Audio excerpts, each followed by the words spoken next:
சொல்லி நன்மையை செய்தால் உலகம் உன்னிடம் மயங்குமோ?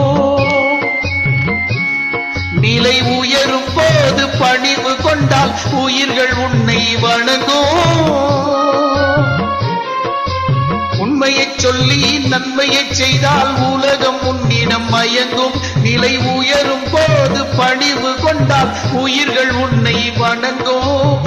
உண்மை என்பது அன்பாகும், பெரும் பணிவு என்பது பண்பாகும்.